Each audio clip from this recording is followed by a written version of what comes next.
Bueno, mi nombre es Alejandro Guillermo Ochoa López y me encuentro con el doctor Eduardo González Di Piero, jefe de la División de Posgrado de Filosofía.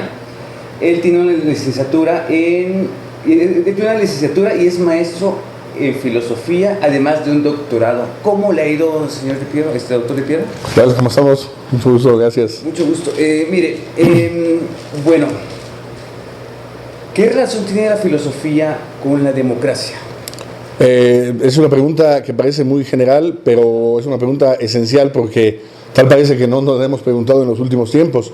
Claro. En realidad hay un vínculo muy fuerte que proviene desde la tradición griega.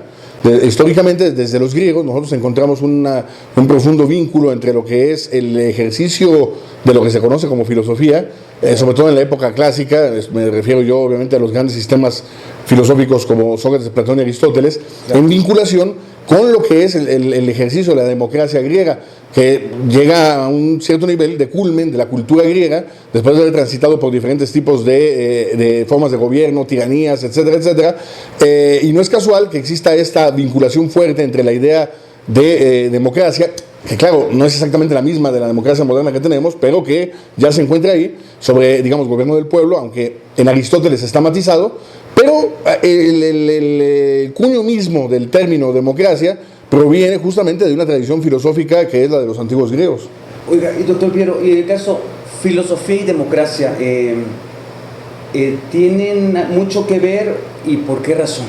Bueno, tienen mucho que ver porque ya hablando un poco más en general, no solamente desde el punto de vista de los antiguos griegos, toda la evolución histórica posterior fue demostrando cómo había una vinculación directa necesaria entre lo que es el pensamiento de la realidad, el pensamiento de los procesos políticos, sociales, culturales, con la filosofía.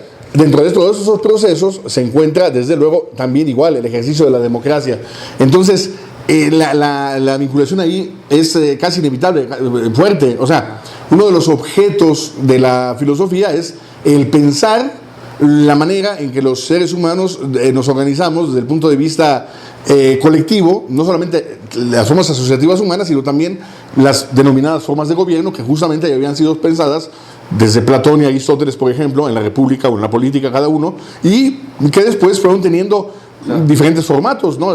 Se transitó por la Edad Media, la Ilustración y hasta la llegada del concepto moderno de democracia, posterior ya incluso a la Revolución Francesa, ¿no? Claro, doctor Piero, y en el caso, por ejemplo, ya que estamos hablando de filosofía y democracia, si nos basamos a la ética nicomaquea de ese entonces, en esos tiempos, ¿tiene cierta esa relación o se sigue esa ética como tal dentro de la democracia? Bueno, yo creo que de manera directa no mucho, o quizá en algunos países más que en otros.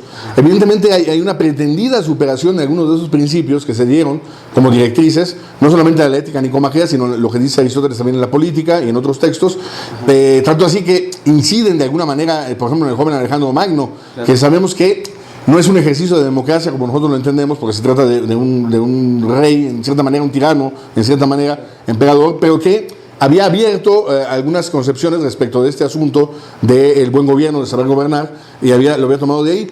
En la actualidad me parece que sí, o sea, se recoge una cierta tradición, digamos, de los contenidos de la ética, por ejemplo, aristotélica, pero sin mucha conciencia de ello, diría yo. Bueno, una última pregunta, señor doctor Piero.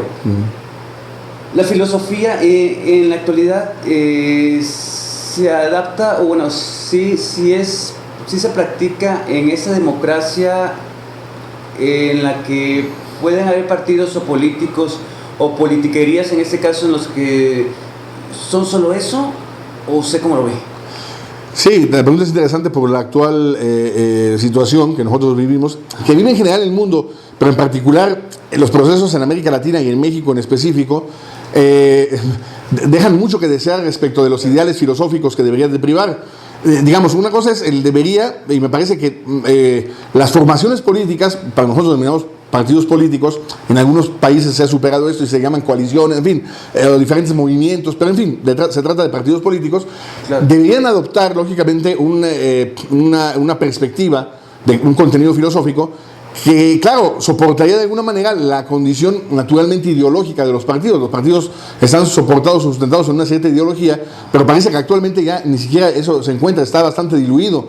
De tal manera que poco importa, ¿no?, cuáles son los principios fundamentales sobre los que se sustenta determinado partido, y pasa a segundo plano, a veces en tercero. Incluso puede haber partidos políticos de los actuales apenas formados, etcétera. Si uno les pregunta cuál es el fundamento, la base filosófica que sustenta la ideología, serían casi incapaces de contestarlo, ¿no? Quizá los partidos políticos más grandes o tradicionales, por la tradición que tenían, tendrían una respuesta un poco más fuerte, claro. Pero aún así se ha ido cada vez más diluyendo y cada vez más se encuentra fuera, digamos, de la perspectiva de la política partidista, el elemento filosófico fuerte. Ok, bueno, pues esa fue una entrevista con el doctor Eduardo González Di Piero, jefe de la División de Posgrado de Filosofía. Bueno, pues muchísimas gracias por esta entrevista. Al contrario, muchas gracias a ti.